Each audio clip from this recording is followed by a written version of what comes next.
BBC Nepali सेवाको बिहानी पखबाट सञ्जय ढकालको नमस्कार। आजको कार्यक्रममा हिन्दू धर्मग्रन्थ रामायणमा वर्णित अयोध्याबारे प्रधानमन्त्री ओलीले गरेको विवादास्पद टिप्पणीको देशभित्र र बाहिर चर्को आलोचना, लकडाउनका कारण असार मसान्तभित्रै निजी आवास पुनर्निर्माणको कार्य पूरा हुन नसक्ने भएपछि अनुदान लिने समय थपियो, कोरोनाको प्रभाव त देखियो नै, त्यसले गर्दा जुन लक्ष्य थियो पहिलाको त्यो लक्ष्य त सम्भव भएन। सर्पदंशका घटना बढेसँगै तिनको उपचार केन्द्र विस्तारमा कस्तो छ तयारी, स्वास्थ्य मन्त्रालय अरू सङ्घ संस्थाहरू पनि लागेर हामीले बढाउने क्रममा छौँ र सरकारहरूको अकर्मण्यताका कारण कोरोना भाइरस महामारी झन्झन खराब हुँदै जान सक्ने विश्व स्वास्थ्य सङ्गठनको चेतावनी। सबभन्दा पहिला प्रमुख विश्व समाचार। प्रदीप बस्यालबाट समाचार सुन्नुहोस्। संक्रमितको संख्यामा हत्तै वृद्धि देखिएपछि अमेरिकाको सबैभन्दा धेरै जनसङ्ख्या भएको राज्य क्यालिफोर्नियामा पुनः कडा प्रतिबन्धका नियमहरू लागू गरिएका छन्। गभर्नर केभिन न्युसमले रेस्टुरेन्ट, बार, मनोरञ्जन स्थल, चिडियाखाना र सङ्ग्रहालय जस्ता घरभित्रका गतिविधि सञ्चालन हुने क्षेत्र बन्द गर्न लगाएका छन्। महामारीबाट उच्च प्रभावित अमेरिकाका अन्य विभिन्न क्षेत्रका गिर्जाघर, व्यायामशाला र सैलुनहरू समेत बन्द गरिनेछन्। पछिल्ला 2 सातामा क्यालिफोर्नियामा परीक्षण गरिएका मध्ये सङ्क्रमितको सङ्ख्या 20% वृद्धि भएको पाइएको थियो। विश्व स्वास्थ्य सङ्गठन WHO का प्रमुख डाक्टर टेड्रोस एडानोम गेब्रेयेससले थुप्रै देशहरूले कोरोना भाइरस महामारीलाई गलत व्यवस्थापन गरेको बताउँदै उनकै शब्दमा 1 नम्बरको साझा शत्रु पराजित गर्ने काम अझै निकै पर रहेको जनाएका छन्। थुप्रै सरकारहरूले फरक सन्देश जाने गरी बोलिरहेको भन्दै गेब्रेयेससले त्यसले उनीहरूप्रति मानिसहरूको विश्वास कमजोर पारेको बताए। उनले भने, म तपाईँहरूलाई सिधै भन्न चाहन्छु, भविष्यको यतिखेरको आकलनका आधारमा अब पुरानो सामान्य अवस्थामा फर्कने छाँटकाँट देखिँदैन। WHO प्रमुखको भनाई। उनले भाइरस लोप हुनु वा केही महिनाभित्रै प्रभावकारी खोप पाइने अपेक्षा गर्नु वास्तविकतासँग नमिल्ने कुरा भएको बताए। ब्रिटेनको सरकारले आउँदो साताबाट इङ्ल्यान्डका पसल र सुपरमार्केटहरूमा मुख ढाक्ने गरी मास्क लगाउनै पर्ने नियम लगाएको छ। प्रधानमन्त्रीको कार्यालयबाट जारी गरिएको विज्ञप्ति अनुसार भिडभाड हुने र घरभित्रका ठाउँमा मास्क लगाएर आफू र वरपरका मानिसहरूलाई सुरक्षित पार्न सकिन्छ भन्ने स्पष्ट प्रमाणहरू पाउन थालिएको बताइएको छ। सार्वजनिक सवारीमा मास्क लगाउने नियम भने जुन महिनादेखि नै लागू छ।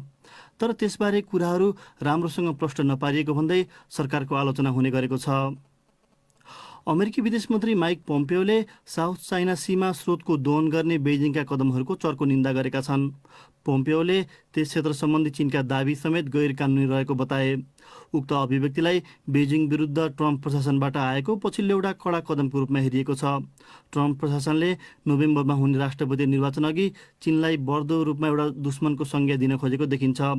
उक्त विवादित सागरमा चीनको महत्त्वाकांक्षालाई लामो समयदेखि अस्वीकार गर्दै आए तापनि यसरी खुला रूपमा अमेरिकाले बोलेको थिएन।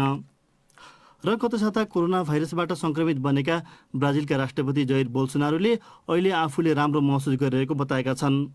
उनी क्वारेन्टिनमा बसिरहेको राष्ट्रपति निवासबाट अन्तर्वार्ता दिँदै उनले आफूमा सास फेर्न गाह्रो हुने वा स्वाद वा गन्ध थाहा नपाउने समस्या नदेखिएको बताए। आज हुने एउटा परीक्षणले भाइरस मुक्त देखिएमा उनी काममा फर्कने बताए। यो बीबीसी नेपाली सेवा हो।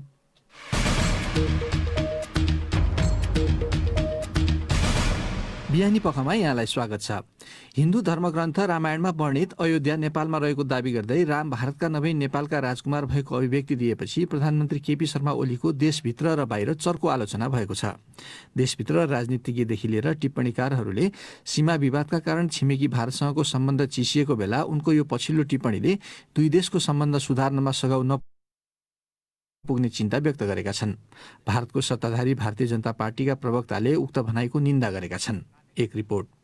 सोमबार भानु जयन्तीको अवसरमा आयोजित एक कार्यक्रमलाई सम्बोधन गर्ने क्रममा ओलीले नेपाल सांस्कृतिक रूपमा थिचिएको र तथ्यहरूमा अतिक्रमण भएको भन्ने टिप्पणी गरेका थिए। त्यस क्रममा उनले अयोध्या र रामबारे गरेका टिप्पणी तीव्र आलोचित भएका छन्। एक भारतीय समाचार संस्था IANSले लेखेको समाचारमा ओलीको भनाइलाई स्तब्ध पार्ने बयान भनेर उल्लेख गरिएको छ।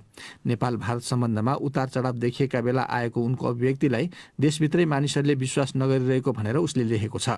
भारतकै अर्को समाचार संस्था PTI को समाचारमा उक्त अभिव्यक्तिलाई राजनीतिक विवाद उक्साउने भन्दै भारतलाई चोट पुर्याउने आश्चर्यजनक कदम भनिएको छ।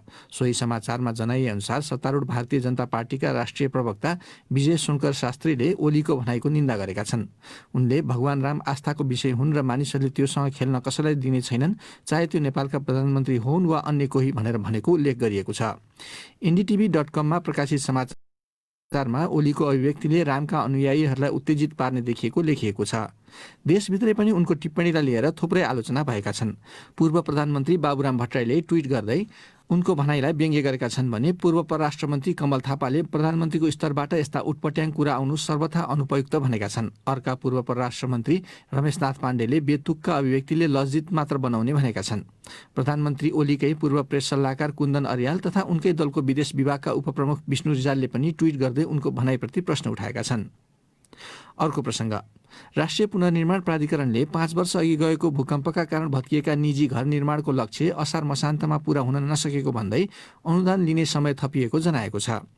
कोरोना भाइरसको संक्रमणका कारण गरिएको लकडाउन र गुनासो सुनवाईबाट नयाँ लाभग्राही थपिएकाले प्राधिकरणको अवधि सकिँदासम्म पनि पूर्ण रूपमा निजी आवास निर्माणको काम सकिने अवस्था नरहेको बताइएको छ।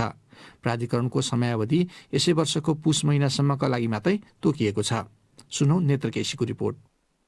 भूकम्पका कारण घर भत्किएका झण्डै 8 लाख मानिसहरूलाई उनीहरूको घर बनाउन सरकारले अनुदान दिने सम्झौता गरेको थियो। ती सबै घर यही अषाढ मसान्तभित्र सक्ने लक्ष्य निर्धारण गरिएको थियो।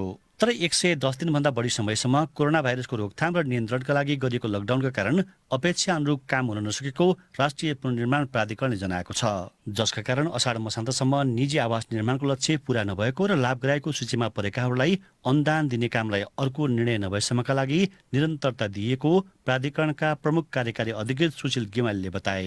कोरोनाको प्रभाव त देखियो नै, त्यसले गर्दा जुन लक्ष्य थियो पहिलाको त्यो लक्ष्य त सम्भव भएन। अब चाहिँ नयाँ समय अवधि निर्धारण गर्नलाई निर्देश समितिभन्दा अरूले सक्दैनन्, निर्देश समितिबाटै त्यो गर्नुपर्ने हुन्छ। तर त्यो बिचमा चाहिँ काम नरोकियोस् भन्नलाई सबै चाहिँ लाभग्राहीहरू जुन चाहिँ पहिलो होस्, दोस्रो होस्, तेस्रो होस्, सबैको लागि नै किस्ताको अवधि चाहिँ बढाइएको छ। हालसम्म 5 लाख घर पूर्ण रूपमा निर्माण भएका छन् भने 2 लाखभन्दा बढी बन्दै गरेको अवस्थामा रहेको बताइएको छ। त्यस्तै प्रथम किस्ता 99% लिएका छन् भने दोस्रो किस्ता 85% र तेस्रो तथा अन्तिम किस्ता 74% मात्र लिएको राष्ट्रिय पुनर्निर्माण प्राधिकरणको तथ्याङ्कले देखाएको छ। प्राधिकरणकै समयावधि यस वर्षको पुस 10 मा सकिँदैछ। उक्त समयसम्म पनि सबै निजी घरको निर्माण सकिने अवस्था नदेखिएको प्रमुख कार्यकारी अधिकृत गेवालीले बताए। प्राधिकरण भन्दा पछाडि नै चाहिँ समयावधि चाहिने नै भइसक्यो। प्राधिकरणको अवधि थप्ने वा नथप्ने कुरा पनि त्यसैसँग जोडेर आउँछ। दुईटा अप्सन हामीले चाहिँ प्रष्टसँग दिएका छौँ। प्राधिकरणको अवधि नथपेर चाहिँ पनि त्यो चाहिँ निजी आवासको अवधि थपेर जाँदाखेरि कसरी जाने त्यो पनि अप्सन छ। अरू चाहिँ निर्माणका कामहरू बाँकी रह्यो भने त्यसलाई कसरी कुन कुन निकायबाट कसरी सम्पन्न गर्ने त्यो पनि छ हामीले प्रस्तावमा। दोस्रो कुरा प्राधिकरण चाहिँ अवधि यो आर्थिक वर्षभरि पुरा चाहिँ गरेको अवस्थामा कसरी जाने भन्ने त्यो पनि छ। त्यो दुईटै प्रस्ताव विकल्पहरू चाहिँ हामीले चाहिँ निर्देश समितिमा सिफारिस गरेका छौँ। अब निर्देश समिति नै त्यसलाई निर्देश गर्नेछ। प्राधिकरणले निजी आवासका अतिरिक्त विद्यालय, स्वास्थ्य संस्था लगायत अन्य सरकारी भवन र सम्पदाहरूको पनि पुनर्निर्माण गर्नुपर्नेछ। ती काम पनि प्राधिकरणको कार्यकालभित्र सकिने अवस्था देखिँदैन। नेत्रकेशी, BBC काठमाडौँ। अब एउटा अन्तर्राष्ट्रिय प्रसङ्ग। सरकारहरूले थप निर्णायक कदमहरू चाल्न विफल भएमा कोरोना भाइरस महामारी खराबमाथि खराब हुँदै जाने विश्व स्वास्थ्य सङ्गठन WHO ले चेतावनी दिएको छ। WHO का महानिर्देशक डाक्टर टेड्रोस एडहानोम घेब्रेयससले भाइरससँग जुझ्ने विषयमा थुप्रै देशहरू गलत दिशातर्फ गइरहेको बताए। BBC विवरणहरूमा आधारित एक रिपोर्ट सुनौ प्रदीप बस्यालबाट। सोमबार जिनेवामा बोल्दै डाक्टर टेड्रोस एडहानोम घेब्रेयससले उनकै शब्दमा नेताहरूको मिश्रित सन्देश जाने अभिव्यक्तिले उनीहरूले महामारीलाई नियन्त्रणमा ल्याउन सक्छन् भन्ने जनविश्वासलाई कमजोर पारेको बताए। उनले भने यो भाइरस आम मानिसको 1 नम्बरको शत्रु बनेको छ, तर सरकार र मानिसहरूका गतिविधिले त्यसो देखाउँदैन। प्रमाणित उपायहरू नअपनाइएका वा नपछ्याइएका ठाउँमा सङ्क्रमितहरू बढिरहेको उनले बताए। उनले सामाजिक दूरी, हात धुने काम, आवश्यक ठाउँमा मास्क लगाउने जस्ता गतिविधिलाई गम्भीर रूपमा लिनुपर्ने बताए। यतिखेर देखिएको भविष्यको आकलनका आधारमा अब पुरानो सामान्य अवस्थामा फर्कने छाँटकाँट नदेखिएको उनको भनाइ थियो। उनले चेतावनी दिँदै भने यदि आधारभूत कुरालाई पछ्याइएन भने यो महामारी जाने बाटो एउटै छ, त्यो भनेको खराब र खराब हुनु हो। प्रदीप बस्याल। अब अन्त्यमा देशभित्रकै एउटा सामग्री। नेपालमा वर्षेनी सर्पले डसेर धेरै मानिसहरूले ज्यान गुमाउने गरेका छन्। यो वर्षको 3 महिनाभित्र सर्पदंशका 23वटा घटना भएको र 10 जनाको मृत्यु भएको सरकारी आँकडा छ। सरकारले एपिडेमियोलोजी तथा रोग नियन्त्रण महाशाखा अन्तर्गत सर्पदंश सम्बन्धी प्रबन्ध गर्न छुट्टै संयन्त्र पनि बनाएको छ। हामीले उक्त महाशाखाका प्रमुख डाक्टर वासुदेव पाण्डेलाई सम्पर्क गरी देशभर सर्पले डसेकाहरूको उपचारका लागि के प्रबन्ध गरिएको छ भनेर सोधेका थियौँ। अब एपिडेमियोलोजी रोग नियन्त्रण महाशाखाबाट अब देशका विभिन्न भागमा सर्पदंश उपचार केन्द्रहरू छन्। ती केन्द्रहरू मार्फत हाम्रो स्वास्थ्य मन्त्रालयको समन्वयमा हुने सर्पदंश केन्द्र र नेपाल आर्मीले पनि सर्पदंश उपचार केन्द्रहरू ठाउँ ठाउँमा तोकेर राखेको छ। त्यो केन्द्रहरूलाई नेपाल सरकारले हामीले एपिडेमियोलोजी रोग नियन्त्रण महाशाखामा एन्टिस्नेक भेनमहरू छ, हामीले उहाँहरूलाई आवश्यकता अनुसार उहाँलाई दिन्छौँ र उहाँले त्यो अनुसार उपचार गर्नुहुन्छ। तर यस्ता उपचार केन्द्रहरू चाहिँ एकदमै न्यून भए भनेर गुनासोहरू छ, त्यसलाई बढाउनेतर्फ चाहिँ के गर्दै हुनुहुन्छ? गएको वर्ष चाहिँ हाम्रो ठुलै एउटा सम्मेलन भएर यसलाई कसरी व्यवस्थित गर्ने त भन्ने बारेमा छलफल पनि भएको छ। अब पहिला सुरुमा कति दिने के दिने भन्छन् चाहिँ ट्रिटमेन्टको गाइडलाइन्सहरू किताबहरू कस्तो खालको बनाउने भन्ने पनि भएको छ र यहाँले भने जस्तै चिकित्सकहरूलाई अथवा प्यारामेडिकलहरूलाई तालिम दिइसकेपछि हामीले चाहिँ केन्द्रहरू बढाउनु पर्ने हुन्छ र अहिले अलिकति टाढा जानु पर्दाखेरिमा जाँदा जाँदै बाटोमा मृत्यु भएको भन्ने चाहिँ दुःखद खबरहरू छ। त्यसलाई बढाउनलाई हामीले विभिन्न हामी एकाडेमिसियनहरू र हामी स्वास्थ्य मन्त्रालय अरू सङ्घ संस्थाहरू पनि लागेर हामीले बढाउने क्रममा छौँ। जिल्ला अस्पतालसम्म चाहिँ यो सेवा पुर्याउन नसकिनुको कारण चाहिँ के हो नि? जिल्ला अस्पतालसम्म त हामीले जाने आवश्यकता छ, त्योसम्म हामीले सप्लाई गरेकै छौँ। पहाडी जिल्लाहरूमा पनि सर्पदंश केन्द्र नभए तापनि उहाँहरूको विशेष अनुरोध भयो भने त्यस्ता चिकित्सकहरू र हामीले दिएका तालिम प्राप्त व्यक्तिहरू भयो भने उहाँहरूलाई हामीले दिन्छौँ।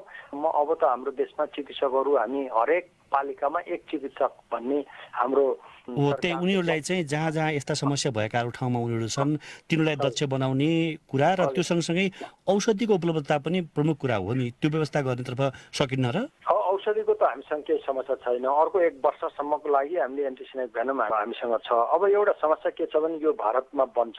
अब भारतमा एनिमल राइट ग्रुपहरू हुनुहुन्छ र देशमा बनाएको यो एन्टिस्नेक भेनम देशमा मात्रै सप्लाई गर्न सकिन्छ, अरू देशमा दिन मिल्दैन भन्ने खालको एउटा कुरा पनि आएको हुनाले आफ्नै देशमा भइदियो भने त अझ राम्रो हुन्थ्यो। अहिलेसम्म चाहिँ हामी अलिक परनिर्भर पनि छौँ, किनभने अब यो त त्यो पोइजन र एउटा घोडामा राखेर त्यसबाट सिरम ल्याएर गर्ने हो नि एन्टिस्नेक भेनम भनेको त। त्यसो भएको हुनाले हामीले अलिकति लङ टर्म प्लानिङ गरेर अब बढी अरू कसरी देशमै उत्पादन गर्ने र हामी अझ चाहिँ व्यवस्थित तरिकाले जानुपर्ने चाहिँ छ। त्योतर्फ केही कामहरू भएका छन् अहिले? कामहरू त भएको छ। यसमा जस्तै त्यो सर्पदंशको लागि एन्टिस्नेक भेनम बनाउन भनेर हाम्रो चाहिँ एउटा नै बनिसकेको छ। त्यसको लागि तालिम प्राप्त व्यक्तिहरू छन्, एक हिसाबले अगाडि बढाएको छ। अब त्यो त अलिकति समय नै लाग्छ त्यो भेनम बनाउने भन्ने कुरा। अर्को कुरा चाहिँ हामीले करिकुलम कोर्सहरू बनाएका छौँ, त्यो अनुसार हामीले तालिम पनि दिन्छौँ र आवश्यकता हेरेर यहाँ अहिले चाहिँ जस्तै सर्पदंश केन्द्र लिमिटेड भए तापनि अरू अस्पतालहरूलाई पनि गरेर प्रादेशिक अस्पतालबाट जस्तै सरकारले सातै प्रदेशमा अब सरुवा तथा ट्रपिकल डिजिज अस्पताल बनाउने घोषणा भए अनुसार यो पटकदेखि अस्पतालहरू बन्छन् र हामीले माथि केन्द्रबाट मात्रै नभएर प्रदेश स्तरीय र स्थानीय तहमा पनि यस्तो खालको संरचना बनेको छ र मेरो विचारमा अर्को वर्षमा चाहिँ धेरै फरक हुनेछ। उनी थिए एपिडेमियोलोजी तथा रोग नियन्त्रण महाशाखाका प्रमुख डाक्टर वासुदेव पाण्डे साथी नेत्र केसीसँग कुरा गर्दै। अब अन्त्यमा प्रमुख विश्व समाचार संक्षेपमा। संक्रमितको संख्यामा वात्तै वृद्धि देखिएपछि अमेरिकाको सबैभन्दा धेरै जनसङ्ख्या भएको राज्य क्यालिफोर्नियामा पुनः कडा प्रतिबन्धका नियमहरू लागू गरिएका छन्। विश्व स्वास्थ्य सङ्गठनका प्रमुखले थुप्रै देशहरूले कोरोना भाइरस महामारीलाई गलत व्यवस्थापन गरेको बताउँदै उनकै शब्दमा 1 नम्बरको साल शत्रु पराजित गर्ने काम अझै निकै पर रहेको बताएका छन्।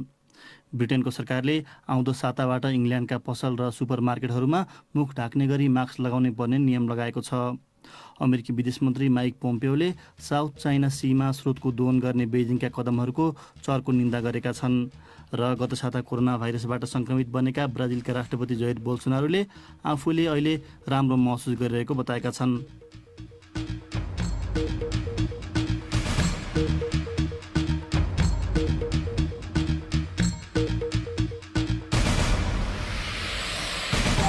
यसका साथै बीबीसी नेपाली सेवाको बिहानी पख यहीँ समाप्त हुन्छ। बेलुकी पाउने 9 बजे साँझ पख लिएर हामी फेरि उपस्थित हुनेछौँ। त्यसबेलासम्मका लागि हामी सबैलाई बिदा